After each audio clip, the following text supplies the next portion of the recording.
تو میں جان ایلیا کی شاعری کے 3 موضوعات یعنی کریٹیوٹی،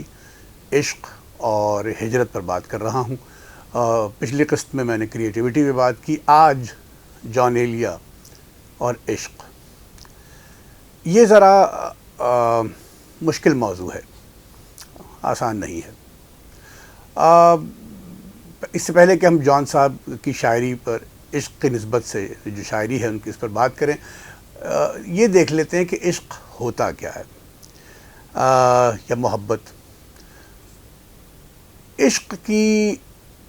میرے نزدیک بہت ساری تعریفیں، ڈیفینیشنز ہو سکتی ہیں۔ مجھے یاد ہے میں 2 برس پہلے ایک تعلیمی ادارے میں کلچر، آرٹ اینڈ سوسائٹی پڑھا رہا تھا، تو وہاں مجھ سے ایک اسٹوڈنٹ نے پوچھا کہ ایک شاگرد نے پوچھا کہ آپ کے نزدیک what is the definition of love? تو میں نے کہا کہ there can be a number of definitions of love, numerous definitions, لیکن میرے نزدیک جو ایک کامن عام سی ڈیفینیشن ہے، تعریف ہے، وہ یہ ہو سکتی ہے کہ the feeling of being inseparable, یعنی آپ کو کسی شخص، کسی کام یا کسی شے سے جدائی کا تصور ہلکان کر دے، آپ اس تصور سے گھبرا جائیں، سپریٹ نہ ہونا چاہیں اس شے سے، اس کام سے، اس شخص سے، اپنے آپ کو جدا نہ دیکھ پائیں، جسے جدائی کہتے ہیں۔ یہ بھی ایک تصور ہے، یعنی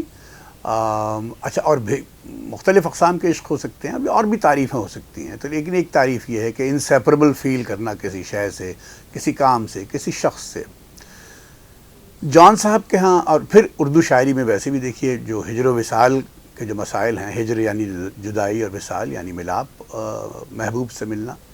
یہ تو جب سے اردو شاعری کا آغاز ہوا ہے، یعنی معلوم تاریخ میں، تو یہ 2 موضوعات ہجر اور وصال ساتھ ساتھ چلے ہیں۔ اور جان صاحب کے ہاں بھی یہ موضوع ہے، لیکن بہت شدت کے ساتھ ہے۔ جان صاحب کو ادراک ہے اس چیز کا۔ دیکھیے، ہوتا یہ ہے کہ عشق کو، اگر آپ کا عشق کامیاب ہے تو آپ سیلیبریٹ کرتے ہیں، نہ بھی کامیاب ہے تو بھی آپ سیلیبریٹ کر سکتے ہیں، لیکن اس پر کامیاب ہو، عشق کی یا آپ عشق کی کیفیت میں مبتلا ہوں تو اس کو سیلیبریٹ کرتے ہیں، اور جان صاحب نے بھی کیا، ان کی شاعری میں سیلیبریشن ہے۔ لیکن جب آپ عشق کے کوئی منفی نتائج مرتب ہوں تو اس سے دکھ ہوتا ہے، اس سے رنج ہوتا ہے، اور اس دکھ اور رنج سے ایک دوسری طرح کی، ایک اور طرح کی شاعری، ایک بہت ہی شدت سے بھرپور شاعری جنم لیتی ہے محبت حیات کی لذت، ہے محبت حیات کی لذت، ورنہ کچھ لذت حیات نہیں، کیا اجازت ہے ایک بات کہوں، وہ مگر خیر کوئی بات نہیں۔ یہ جان صاحب کا مشہور قطعہ ہے۔ آپ دیکھیے چوتھے مصرعے میں، پہلے تو وہ محبت کو لذت، حیات کی لذت قرار دے رہے ہیں، اور چوتھے مصرعے میں ایک انکہا جملہ چھوڑ کے جا رہے ہیں۔ یہی کیفیت جان صاحب کے ہاں۔ پھر عشق کو سیلیبریٹ کیسے کرتے ہیں وہ یعنی سب کو معلوم ہے، جی ہی جی میں وہ جل رہی ہوگی، چاندنی میں ٹہل رہی ہوگی، اس طرح کی ان کے ہاں کیفیات بھی ہیں۔ لیکن جان صاحب کے ہاں ایک جو بات بہت نمایاں، اور آپ کو شاید بہت دوسرے شاعروں میں نہیں ملے گی، اور وہ جب عشق کے منفی نتائج مرتب ہوتے ہیں تو اس میں اس کا جو اظہار ہے وہ جان صاحب کے ہاں بہت سفاکی سے ہے، یعنی اس سچائی سے ہے جو سفاکی کی ذیل میں آ جاتی ہے۔ یعنی ایک شخص کر رہا ہے ابھی تک وفا کا ذکر، کاش اس زباں دراز کا منہ نوچ لے کوئی، کاش اس زباں دراز کا منہ نوچ لے کوئی۔ یہ دیکھیے، اب یہ جو منہ نوچنے کی جو ترکیب ہے، یہ آپ کو شاعری میں اور اس موضوع پر کہاں ملتی ہے آپ کو؟ پھر دوسرا اسی قبیل کا ایک شعر ہے کہ اے شخص اب تو مجھ کو سبھی کچھ قبول ہے، اے شخص اب تو مجھ کو سبھی کچھ قبول ہے، یہ بھی قبول ہے کہ تجھے چھین لے کوئی۔ یعنی جس شخص سے آپ کو لگاؤ ہے، آپ اب اس کیفیت میں آ گئے ہیں کہ اس کا آپ کے پاس سے چلے جانا یا کوئی آپ کو اس سے آپ سے چھین لے اس کو، وہ بھی آپ کو قبول ہے۔ یہ جو کیفیت ہے یہ بہت اذیت ناک کیفیت ہوتی ہے، اور جان صاحب کے یہاں یہ کیفیت آپ کو بہت ملے گی۔ تو ہے پہلو میں پر تیری خوشبو، ہو کہ باسی کہاں سے آتی ہے، روح پیاسی کہاں سے آتی ہے، یہ اداسی کہاں سے آتی ہے۔ اچھا، اس طرح کے جو معاملات ہوتے ہیں یہی شاعر کی شاعری کا انجن بنتے ہیں، اور اس کے انجن کو ایندھن فراہم کرتے ہیں۔ اور جان صاحب کے ہاں یہ جو سفاکی ہے یہ بہت شدت ہے اس سفاکی میں۔ اب یہ سب باتیں آپ کو جو جان صاحب کو جنہوں نے پڑھا ہے ان کو معلوم ہوں گی یہ باتیں، لیکن جو بات سب سے اہم میں سمجھتا ہوں اس تمام گفتگو میں وہ یہ ہے کہ جان صاحب کو یہ معلوم تھا کہ وہ بنیادی طور پر شاعر ہیں اور شاعری کر رہے ہیں، اور شاعری کے لیے جو سب سے اہم چیز ہے، یعنی ٹیکنیک کے بعد آپ کو شاعری کہ جو فن ہے اس پہ تو دسترس ہو، یعنی اور زبان پہ دسترس ہو تاکہ آپ زبان کے ساتھ تخلیقی سلوک کر سکیں،